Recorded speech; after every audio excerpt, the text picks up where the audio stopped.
Hello, good afternoon, and welcome to the Business Brunch. It is June, a month without any bank holidays. Hooray! Oh. So you'll be seeing more of us this month. Whether that's a good thing or a bad thing, you decide. We've got a great guest with us today. But before I introduce Jane and tell you the subject for today, please do get busy in the comments and tell us, say hello to us and tell us where you are. It's always nice to know that we're not here on our own, but we know we aren't, because we're going live in I don't know how many, 16 or so different channels. Yeah. So you won't be on your own, so do please say hello.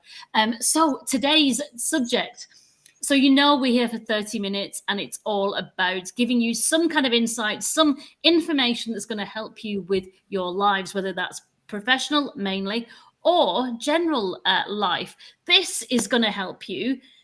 I can't imagine how much, because it's all about something that we do 20,000 times every day. It's relevant to every one of us, and it is breathing.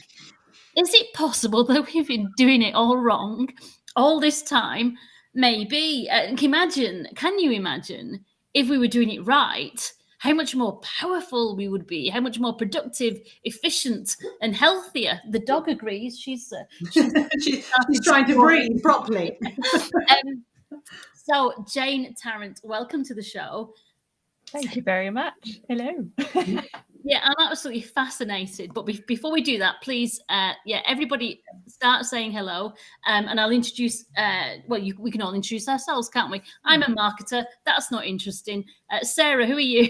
That's so interesting. Yeah. I'm Sarah Farmer, an executive coach, and I specialise in imposter syndrome and elite leadership skills for senior leaders, executives, and leadership teams. Melinda, who are you? Hi there, my name is Melinda Ward. I am the Director for Consulting Solutions and Managed Services at Helm 360. My areas of speciality are, consultant management, team management, business transformation, all those sort of fun things. We do have a few people in the comments. We do that, let's see who Jane is first. Yeah. Jane, very quickly, who are you? Hi, so I'm Jane Tarrant. I'm the founder of Link Breathing, and I'm a breathing retrainer and breathing educator, or healthy breathing educator specifically. Fantastic. So we're going to get into that very, very quickly. So yes, Melinda, tell us who's saying hello. We've got. Sorry, my voice has gone a bit today. But, apologies for any voice quality issues. Quite a lot at the weekend. We've got Bianca from South Africa. Hello. We've got, is it? Sorry? Talita from Stellenbosch from the Western Cape. So hello. Hey, we've got the South Africa contingent in this. Which is great. We've got, just trying to go through it quickly, but the screen, we've got a LinkedIn user, mystery user, whose security settings are not letting us see their name, who said hello. Sends 3 kisses. So yeah, they're very, very happy to see us. Maren Polly is saying hello. And we've got Gary's back. Oh, you missed Gary. Danny. Hello, Danny. You missed Gary. Oh, where's Gary? Gary Spencer is here, and he says, "Great to be back. We haven't seen you for ages." Where have you been, Gary? Where have you been? Oh, sorry. Really warm welcome to you. Great. Welcome back, Gary. Lovely to see you. Sorry, I missed you on the scroll. It's like as new things come in, it keeps on moving up, so you're about to click and it jumps sometimes. So apologies for that. Actually, Daddy's saying something. Maybe I was hitting the karaoke. No, but I was at a music festival for the last 2 days. So, we've got some greetings from Leeds from Fahim. Hi, Fahim. And we've got some clarity on the mystery LinkedIn user is actually Haley. Hey, Haley. Swindon, welcome. And that is, I believe, everybody. Apologies if I've missed anyone. Please feel free to join the party if you haven't commented already. Plenty of time. So do still say hello and send in your questions for Jane. But let's go straight into this fascinating topic. So first of all, I suppose, have we been doing it all wrong? And if we have been doing it all wrong, why is doing it correctly important? Because, we're still alive. That oxygen addiction is still going strong. Yeah. Absolutely. So this is often a question. If I sort of say that I retrain breathing, often you'll get either the, oh, I love breath work and so into that, this is my thing. And you get the excitement on the breath work side because that's part of what I do, but not the full thing. Or you get the other side, which is, well, I mean, pretty good at breathing, doing it all my life, you know, must be an expert by now. And there's these sort of two different, and obviously it comes in different shapes and sizes, but two different sort of stances usually.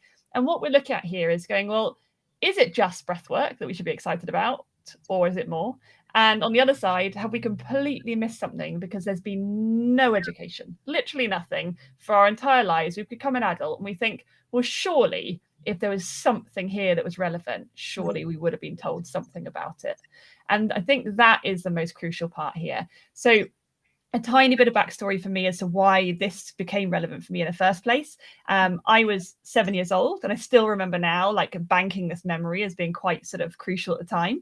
And I was sitting on my floor thinking, my nose feels too small to breathe through. And like, I can't really breathe through it properly. I can, you know, get air through it, but it doesn't feel enough. And I was like, but surely if that was a problem, someone would have told me. And at that age, you have a lot of trust in doctors and your parents and teachers and everything else. And I think a lot of us may have had children or not, but if you have, you teach them what you know, and what you don't know, you hope that somebody else is going to pick up for you. And so this is an experience that a lot of people have had of finding that there's maybe something about their breathing they've noticed, and others completely oblivious, just go on with life. It wasn't until I was 30 that I learned from a podcast that I could actually retrain my nose and that I could become a nose breather, which is how we should breathe all the time. And that I could actually retrain my breathing in general and then feel the benefits of that. So for me, it's been things like improved sleep quality, improved energy levels, not feeling as tired if I go fast walking. I'm not sort of starting to really notice the fatigue in my muscles, better recovery. One of the massive ones for me is not getting as sick as I would normally. And I have a 4-year-old girl who gets me ill all the time because she goes to nursery. And yet I haven't lost my nose to a cold in over 2 years.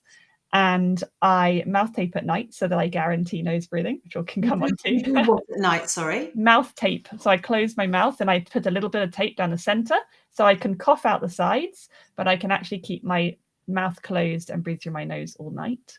Yeah, I know, which is very cool. A lot of people. My mouth closed at all scares me. I mean, I always want to make a noise of some nature. But this is the thing. So this is something that's become quite normalized in certain circles, but it's still really new to most people. Wow. And when I do get like a cough or a cold or anything, it's nowhere near as bad as it used to be because I'm no longer breathing through my mouth, taking the dry air to the back of my throat that's unfiltered with that dryness that's going to irritate and therefore exacerbating any of the illnesses. And these sorts of things can be really crucial, not only for employees, but those running their own businesses, you know, making sure that we feel as good as we can, even though people around us may not allow us to be completely germ-free. So those one of the things that really starts me off with the exciting part that we've never really considered. I mean, that's fascinating as well, because if you just think about the last 3 years and what we've gone through, and what you said is how we catch these viruses more easily if we breathe through our mouths. I can't remember anyone saying wear a mask, but make sure you only breathe through your nose. Exactly. And you think that the pandemic would have made us be a bit more curious about our breathing, maybe. And people were mocking people for wearing masks on their mouth, but not on their nose. And yet my feeling is that you'd be better to wear a mask across your mouth and not your nose if you were nose breathing, because you're giving 40% more water vapor out of your mouth than you are your nose, which is easier to get to other people. If you're talking and you're breathing through your mouth, you're bringing unfiltered air through your mouth, but your nose has a natural filter. It's not to say you shouldn't also wear a mask over your nose, but if you're somebody who, as soon as you put a mask on, would hyperventilate through your mouth because of panic, then obviously actually those around you and you may feel that actually it's better to do the other. So it's a bit of an interesting topic that there's no right or wrong here, but apart from the fact we should all be using our noses. And a lot of people found it really uncomfortable to wear a mask because their nose feels too small. Their buildup of CO2 in their body gets higher and higher. And if there's anything trapped in the mask that makes that worse, or any sort of panic that makes them hyperventilate, they can be ping-ponging between really high CO2, which then can trigger breathing, and the other side where they've dumped it too quickly and then triggering panic attacks. And so we've had a lot of this scenario where people are like, they have no idea what's going on and they're just freaking out because we haven't been talking about our breath. Can I ask you a question, please? And then I can see loads of comments coming in as well. But so I'm just thinking about men and women possibly who wax their noses. So I don't know why I thought of that. But is it the hairs in your nose that are the filter, or is there something else going on? So if you wax your nose hairs as you get older, apparently is the thing, does that mean that you become more vulnerable? Are you taking away your natural protection? Should we all have big hairy noses?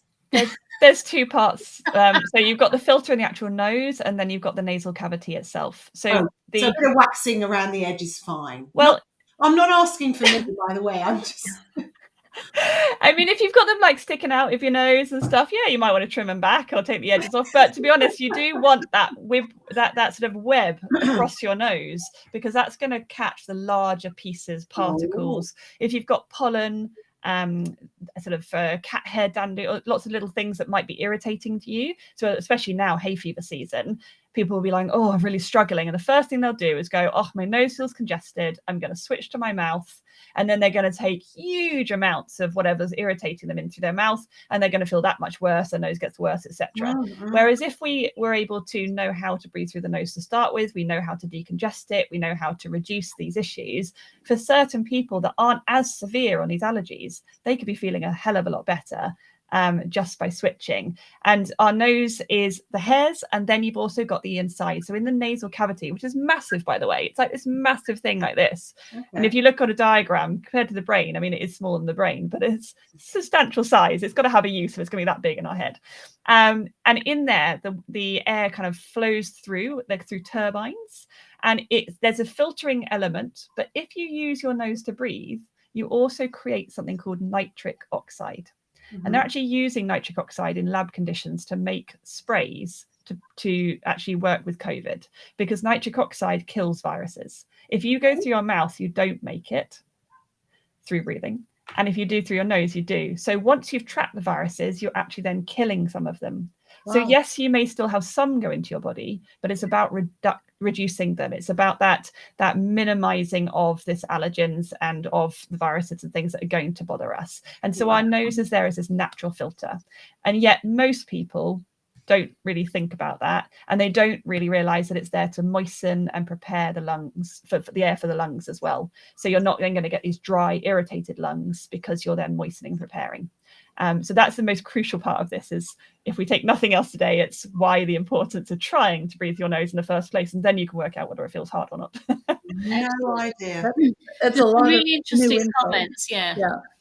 So catching up on the comments, we've got I just had Helen has joined us from the UK, and what the hell? It's funny. Sorry. Gosh, you want to take it over? Just arrived as well to do his thing. Gary's been busy, but he's happy to join us again, which is great. We're happy to have you. Jane times two is we've got our second Jane who knows Jane, so it's a bit of a Jane convention here. Hi, we've Jane. got Simon. Who's saying hello to us lovely humans, and hello back to you, Simon. Simon's a lovely human. Our old friend Andy has also arrived, which is great. Lovely to see you again, Andy. We've got Bostein from Botswana.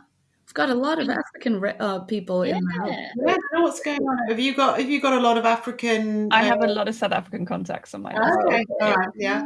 We've got Jim. Hey, Jim. Quite happy with the content today. And we've got Alfie, the house panther, who's just insisted that he's going to shout unless he joins us. So he's here too. Gary is saying that since he is a sleep apnea sufferer, breathing correctly, especially at night, has changed his life. So further kind of evidence to your topics that you're mentioning here today. Danny is saying he's a nose waxer. Okay. Good on you, Danny. We've got someone who's got a CPAP machine or wears a CPAP mask, Gary, for sleeping. So that's for people with sleep apnea. I've got a friend who uses one of those as well. And I think probably a lot more people use those than we realize. Yeah. Andy is saying he doesn't know if it's related. I've learned a breathing technique that helps massively with panic attacks, and that's very helpful. And I'm sure, Jane, that you've got some tips there. It might be similar or to what Andy's got, but it might be another angle as well. Fahim has said it's amazing how it seems so common sense, but we're doing all the wrong things, which is exactly Jane's message. Is like, it's funny how something that we've done for so long we can need so much help with, really. Simon has a technique, it says 7-11 breathing. He uses to reduce stress and promote relaxation. Yeah. We've got Andy doing square breathing. Oh, that's a square box breathing. Yeah, I know that one. Yeah. Yep. It's quite a common one. That one's pretty well publicized, we could say. Yeah. Andy's happy to be back with us, and we are happy you're here too, Andy. Yeah. Danny is saying tough trade-off between trapping pollen and viruses versus looking like a party when I breathe out. Oh, I love Danny. Everyone needs a Danny in their life. And the last comment, Simon's responding to Andy saying it's slightly different form as 2 years and is used by the special forces. So that is our current batch for now. Nice. So you've told us the benefits kind of health-wise of how the nose works, so it's better than mouth breathing. So what kind of benefits, if we're breathing correctly, what's it going to do for us, apart from obviously stop us or prevent us getting as ill or getting ill in the first place? Well, how else can breathing correctly benefit us? So one of my favorite parts is a little basic science piece that I like to explain. And I explain it with red buses because none of us really need to talk about hemoglobin, although that's what we're talking about. We like to keep it nice and simple. So I want everyone to kind of visualize this. So when we breathe in a hyperventilated way, i.e. we're breathing too much all the time, this is what we call overbreathing. Now, most people think of hyperventilation more like really obvious. And yet hyperventilation is that, but overbreathing is when we're doing a little portion of that the whole time, just a little bit too much through the nose, or switching to the mouth, which is way too much because you're through a much bigger hole. And when we're starting to breathe in either a faster, shallower way or louder and sort of anything that's exacerbated, we then get to a point where we start to change how much oxygen we're delivering to our cells. Now, this is really important, again, for everyone. So yes, it's relevant for illnesses, but it's also relevant for sporting performance, for business performance, and for generally just how you're feeling day to day and operating and how you're thinking. So we mentioned the panic attacks was mentioned in the notes here as well. If you're starting to hyperventilate, you're dumping way too much CO2. Because the CO2, the carbon dioxide, is what we breathe out. You've got the oxygen that's breathed in, you add the carbon from your food together and breathe them out. And that's what's used, created in the cells. So if we're breathing out too much, the CO2 can't do its job. And the CO2 has a couple of major jobs. One is to widen the road for these red buses, which are the hemoglobin, to go down. And we want like a motorway. And the second part is that they open the doors for the red buses when they arrive to let the oxygen off the bus. So if you imagine 3 red buses driving round to your brain, sorry, not your brain, to your lungs, going onto my brain now. So 3 red buses driving around to your lungs, they collect the oxygen on the buses, and then they drive around to your brain or your muscles. When they arrive at the location, you want 3 red buses next to each other, like on a motorway or freeway or whatever people call them. And you want them to arrive at once, and then all the doors get opened front and back by all the CO2 that's standing there like porters. And when that happens, enough oxygen gets off into the location. The CO2 that's been used finishes its shift, gets on, and they drive back round to the lungs to be breathed out, and all the time. Now, if we change how we breathe and we breathe too fast, too hard, too shallow, we start to reduce down to a dual carriageway, a 2-lane road. And so you've got 2 buses up front and 1 bus stacked behind. Really basic. But these 3 buses are no longer delivering with as much efficiency as they were before. But also you've got less porters on duty because they weren't there to hold the road open. So they're not there quite as much to open the doors either. And only some of the doors get opened. So only some oxygen gets off. You're still functioning. And this is where most people are today.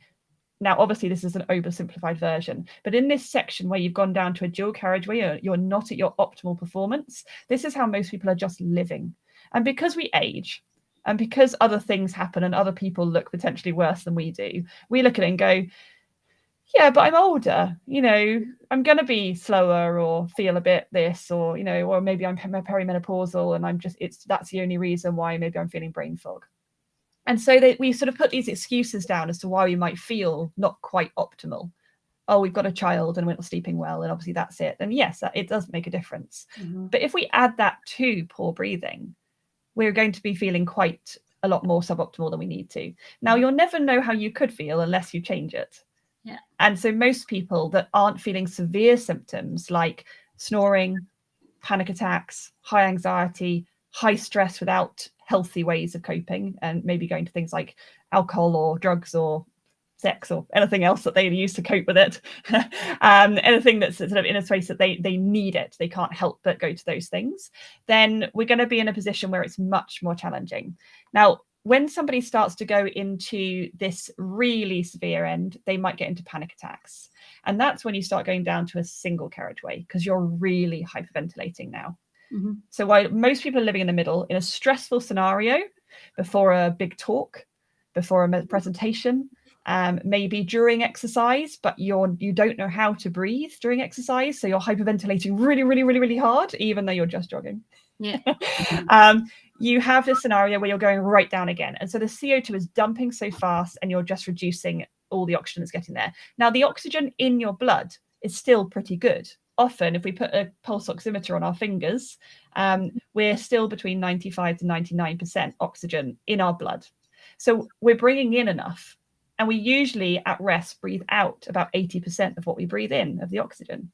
So we don't need to get more oxygen. We need to deliver more oxygen. And this is a discrepancy. So yes, we need more oxygen, but we're not talking about taking it in. We're talking about delivery. And this is the key area that we've not been educated on. So whilst most people think they've got to exacerbate their breath, they're actually going the opposite way to what they're intending. And then you add a stressful scenario or long-term stressful scenario at work. For example, I quite often have CEOs that come to me and they've maybe been in leadership for years, or lawyers have been in their position for years. And eventually they start getting panic attacks type breathlessness at nighttime as they're going to sleep or in the middle of the night, or they're starting to hyperventilate during sport and they can't calm down, or they're starting to notice snoring. And these are the things that stress can then bring on. Okay. Well, then is there a way, like, how can you know? I think you'd mentioned before we went on air that you have kind of a self-test or an evaluation so that we can kind of get a sense, like how many buses we have in our arsenal. Let's do it. So if we all do it together, everybody else can copy if they want to. I'm just going to bring my screen down a little bit so you can see. So we're going to put one hand on the upper chest. We're going to put a thumb on what I call the D spot. So I talk about the G spots of breathing on my LinkedIn profile. So one of them is a D spot. So you find your ribs, and the ribs split like this. And then the very top of the split, it's quite uncomfortable, but just below there is a bouncy muscle. Okay, so you found your bounce, and then your little finger down towards your pubic bone and rest your wrist here. So you've got 2 hands on, and just breathe normally. And all you're going to notice is, where are you breathing to start with? So the first one is, are you breathing through your nose or your mouth? Nose. Okay. You told us to, we daren't not. Then where is your tongue in your mouth? Is your tongue in the bottom of your mouth, touching the bottom front teeth? Is it with the tip up in the roof, with the rest relaxed away from the roof of the mouth? Mm-hmm. Or is the tip up and the full tongue is sealed against the roof of the mouth all the way back, creating a seal so that if you were to open your mouth, you can't breathe through it? I'd say the last one. First or second one for me. I think second one, I think my tip is up, but I think the rest of the tongue is quite relaxed. I don't think it's, yeah. So- Mine's more kind of between 2 and 3, I think. Okay, so what we really want is we want it fully in the roof of our mouth, creating a seal in our mouth. Because if we get out of a chair and we go, we're suddenly switching to mouth breathing without even realizing through habit. Whereas if our tongue was trained, even if we did drop our chin, we are then actually still breathing through our nose. So by training our tongue, we start to notice changes in the day. So when you're stressed, you're not then taking these extra stress things. And you can notice it in your breathing now. So with your hands, sorry, pop the hands back on. You can now notice the next stage. So your tongue is where it is for now, and we can work on that. And the next thing is, where are you moving? So is it this upper hand moving? No. Like this? It might be not so exacerbated. Or is it the thumb? So when you breathe in, is the thumb being sucked in, which is not good? Or is the thumb going out as you breathe in? Thumb out for me. Thumb out, yeah. Or for a lot of people, that won't be moving at all. And only this belly area will be moving. So you've got the belly button, and you've got below the belly button down towards the pelvic floor. So often we have a lot of movement in here because of yoga breathing, belly breathing, as people have heard it. And they start to go, and we don't want that either. So we don't want to be up here. We don't want to be down here. And that's where most people live. Both of which are restricted. So if I was to breathe here into 1, 2, 3, I'm maxed. I can't go any more. I'm done. So on a sport breath, that would be really unhelpful. Here, 1, 2, 3, and I'm done. But in the middle here, I can actually get movement for a lot longer. I'm dizzy. I'm dizzy. I've been breathing in too hard. I'm having a lovely time now. And yet in a sports scenario, we want to be able to use our ribs. But just sitting here, you shouldn't even be able to see that I'm breathing, except for the fact that I've got my fingers on. Yeah. Interesting. And there's a lot of comments, and we're running out on time, so we've got 2 minutes left, so we're not going to go through them. But thank you, everyone, for getting involved. I think really to go away with this, I think there's a couple of things that we should ask is, how do you help people, and what difference will they see? So really, how much can it help? You've done a really short exercise with us today, which has helped us to understand how we're doing it wrong. So yeah, how do you help people, and how will they benefit is, I think, the main question. Absolutely. So I have 4 main parts to my business. So one is that I have an online course to make it affordable so everybody can learn online from videos, and then actually have group calls with me whenever they need to, for as long as they need to retrain their breathing within an 8-module session, which can be as little as 8 weeks. I also have one-to-one, which is more premium, but can be done via Zoom or in person. Corporate is the other one, and this year I'll be actually launching my first children's educational book, which is a storyline with a bit of fun in it, and it's for adults as much as it is for children. And the idea is that we can sneakily educate adults at the same time. Feel free to give it to nieces and nephews, and that's available. The wait list on that for the pre-order is on my website on the homepage. So these are the different ways. Now, if somebody was to go through breathing retraining, the idea is that we could reduce snoring, potentially stop, depending on your insights. We can improve anxiety and panic attacks and actually stop it coming on as much. So you can actually start to change your habits so you never get that far, because you're not operating between this sort of bit here. You start to widen by improving your CO2 tolerance, and you're starting to live in a much more comfortable space. We start to notice things like improved sleep quality. Some people might choose to mouth tape in order to do that, but we sometimes have to train in order to be able to mouth tape, because you're going to rip it off in the night otherwise if you're starting to feel you need to breathe more. So we can train that area, and starting to just feel like you're more optimal, you're more on it, you can think more clearly, you can just feel better. And it's in a way that we maybe have never realized is open to us, because it's not just exercise or nutrition, it's 20,000 times a day. And if you're business orientated, you'll be thinking about what minor tweaks can I make in my business. There's Six Sigma in businesses as well, and people will be paying a huge amount to consultants to come in and start tweaking all their processes to make these tiny changes. And yet with our breathing, we can make those tiny changes by reducing the flow editing the muscles, editing what we go through nose or mouth, and start to make a huge impact. And it's in every area of our life. And I'm always excited to hear how different it is for everybody because of how it shows up. But I've not had one person go through my course or my training that hasn't improved their life and their breathing, because it works. And it's designed specially for busy people with busy brains, because I, for one, did not sit down for 10 minutes and do breath work at all. That sounds amazing. And also amazing is that we've actually finished our half hour already. I know, unbelievable. It is absolutely fascinating. And we started, and I was talking about, I'd tried running once, years and years in the past, and a friend said, you're breathing all wrong, you have to breathe through your nose, and I just couldn't do it. So it's really interesting what you say. We've obviously got to retrain on this. We might have to have you back for another session, because this is so fascinating, and loads of people are commenting. So it absolutely fascinating. Thank you, Jane, and thank you everybody for sharing your thoughts, and just we're looking through them all. We just haven't got time to say thank you and answer them all. But yeah, great stuff, great advice from all sorts of people in there.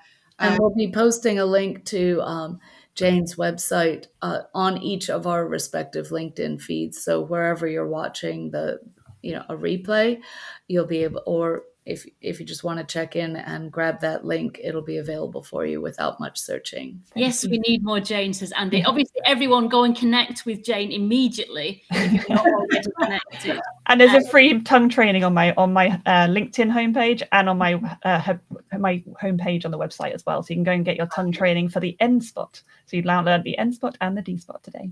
Thanks. Great. Thank you so much, Jane. That's it's really been a fascinating session. Thanks, Sarah. Do we have somebody booked in for next week? I was really worried you were going to ask me that, because me.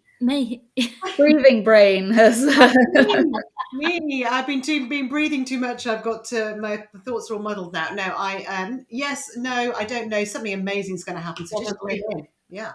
We will be back next week with another fantastic show. Check the invite for details. Yeah. Thank you very much. Thanks, Jane. Thanks, everybody. Thanks for joining. Bye-bye.